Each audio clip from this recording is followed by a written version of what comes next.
Hi hello friend, दोस्तों मैं आप फ्रेंड एमिल परमार और स्वागत करो यूट्यूब चैनल मैथ्स सेट्रिक। आइए दोस्तों, प्रश्न आपके सामने है कि एक पहिए का व्यास, ये जो पहिया है गोल सा है, जिस पहिए का जो व्यास है, व्यास बोलते हैं यहाँ से यहाँ तक आती त्रिज्या, और त्रिज्या का दुगना होता है व्यास। तो ये रेखा इसकी व्यास होती है, ठीक है। और इसको अपन ए और बी से मापते हैं, तो ये कितना दे रखा है इसमें व्यास 1.26 मीटर, 1.26 मीटर दे रखा, ठीक है। अब ये कह रहा है कि 14, ये 500 चक्कर में कितनी दूरी तय करेगा। तो व्यास दे रखा इसने, तो पहले त्रिज्या निकालनी पड़ेगी, परिधि निकालनी पड़ेगी। तो त्रिज्या क्या होगी आर, व्यास होता है 2r, बराबर होता है 1.26, और यहाँ पे इसका दशमलव का 2 नीचे आ जाएगा, और 2 सीट पर 2 से काटा, 2 छंग 12, 2 तिया 6, 0.63, 0.63 मीटर ये त्रिज्या आ गई उसकी। अब परिधि क्या होगी,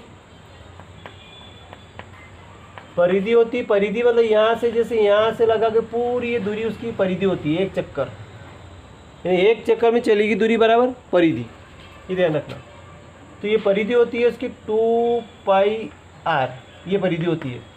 तो 2 सूत्र का इंटू 22/7 इंटू आर, आर कितना अपने पास 0.63, तो दशमलव का 1 और 2 अंक की 2 सिफर आ जाएगी। 7 एकम 7, 7 नम 63, 9 दूनी 18, 18 दूनी 36 का 6, 3, और 18 दूनी 36 और 3 39, 2 सिफर यहाँ बीच में लग जाएगी। ये एक चक्कर में चलेगी दूरी होगी, तो 500 चक्कर में चलेगी दूरी क्या होगी, है ना। एक चक्कर में चलेगी दूरी 3.96 मीटर, है ना। तो 500 चक्कर में चलेगी दूरी क्या होगी, देखो इस दशमलव का 1 और 2 सिफर, 2 सिफर से 2 सिफर कट जाएगी। 5 अंक 30 की सिफर असला 3, 5 नम 45 और 3 48 के 8, 4 5 तेरी 15 और 4 19, 1980 मीटर कितनी दूरी तय करेगा वो, 1980 मीटर की दूरी तय करेगा। आई होप की समझ में आ गया होगा, है ना। ठीक, इस तरह का एक क्वेश्चन और देख लीजिए। एक आयत की लंबाई 20% बढ़ा दी जाए और चौड़ाई को 20% घटा दी जाए, तो आयत के क्षेत्रफल पर क्या प्रभाव पड़ेगा, है ना। आई होप की समझ में आ गया होगा। क्वेश्चन दिख रहा है आपको पूरा बराबर। हाँ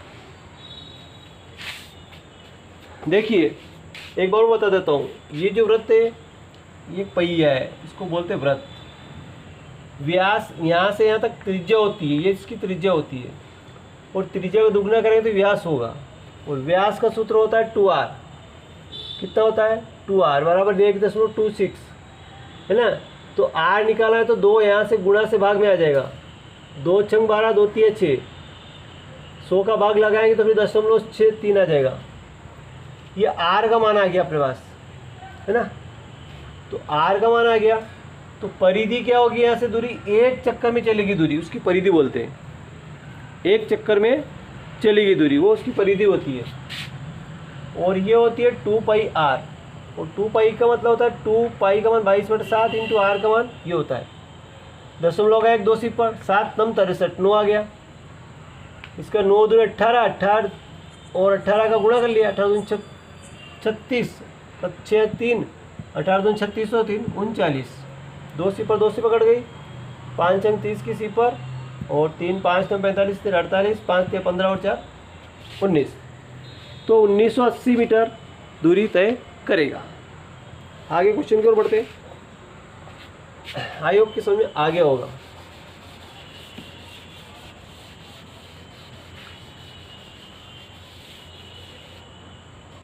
देखिए, ये आपके सामने एक आयत है, ये एक आयत है। अब ये कह रहा है कि इसकी लंबाई को 20% बढ़ा दिया जाए। ये जो लंबाई है इसको 20% बढ़ेगा और चौड़ाई 20% घटेगा, तो क्षेत्रफल पर क्या प्रभाव पड़ेगा। अब आपका उत्तर शॉर्ट ट्रिक में अगर उत्तर देखना है, देखो ट्रिक से अगर देखना है शॉर्ट ट्रिक में, तो देखो क्या होगा, उभयनिष्ठ लाभ या हानि, है ना, लाभ हानि का सवाल किया होगा आपने। 20% लाभ और 20% हानि, है ना, लाभ भी होता है हानि होता है, जितना बढ़े उतना ही घट रहा है, ये बढ़ रहा है और ये बढ़ रहा है और ये घट रहा है। ये 20% बढ़ रहा है, बढ़ा और ये घटा, तो ये 20% घट रहा है और 20% बढ़ रहा है। और जब बराबर परसेंट में बढ़े और बराबर में घटे तो ऐसी स्थिति में उसको क्या होगी, हानि, यानी कि उसको क्या होगी, कमी। और कमी परसेंट बराबर उभयनिष्ठ 20/10 और बराबर 4% की उसको हानि होगी, 4% की कमी आई। अब आप कहोगे यार तो बड़ा सवाल है, 4% 1 सेकंड में सवाल हल कर दिया। हाँ, 1 सेकंड एग्ज़ाम में आपको टाइम नहीं मिलेगा। परीक्षा में आप जब भी एग्ज़ाम देने जाओगे तो वहाँ 1 सेकंड में ही सवाल हल करना पड़ेगा, सीखना पड़ेगा, समझना पड़ेगा, एकदम प्रिपरेशन होके जाना पड़ेगा, तो आप 1 सेकंड में सवाल का जवाब दे दोगे। नहीं तो फिर घंटों तक उलझे रहोगे और कुछ भी गलत उल्टा सीधा लगा के आ जाओगे। बराबर परसेंट में बढ़े और बराबर परसेंट में घटे तो कुछ नहीं, इस स्थिति में उसको क्या होगी, कमी। और कमी लिख दो 20%, 20/10, सिफर सिफर कट गया, 2 पर 2 दूनी 2 का वर्ग 4, 4% की उसको कमी 1 सेकंड में। सर आप कहोगे, मैं आपको एक विधि से बता देता हूँ कि किस 4% कैसे आया, है ना। देखिए जान लेते सही आया कि गलत आया, है ना। देखो 4% को मैं अभी यहाँ लिख देता हूँ 4%, है ना, कमी। देखिए ये कह रहा 20% बढ़ रहा है, मान लीजिए कि ये आयत अपने पास है,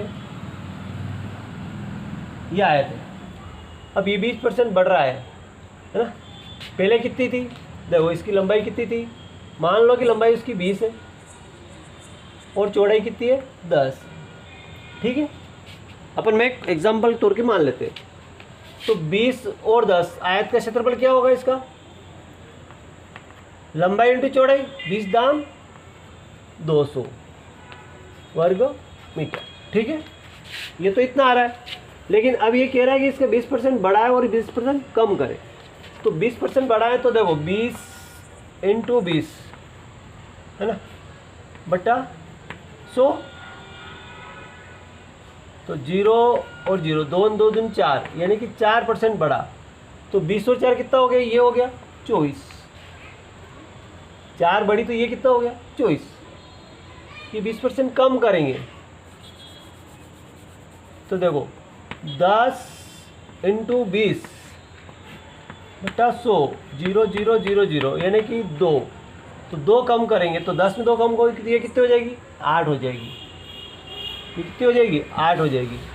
अब इसका क्षेत्रफल निकालेंगे तो लंबाई इंटू चौड़ाई, है ना, तो 24 में 8 का गुणा कर दें, 24 × 8, 8 चौक 32 का 2 सिला 3, 8 दूनी 16 3 19, 192। ये आ रहा 200 और ये आ रहा 192, नया वाला 192 आ रहा,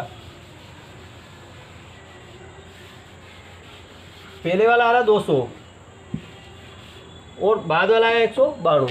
देखो पहले आया था अपना 200 और अब आया 192, कितना कम हुआ,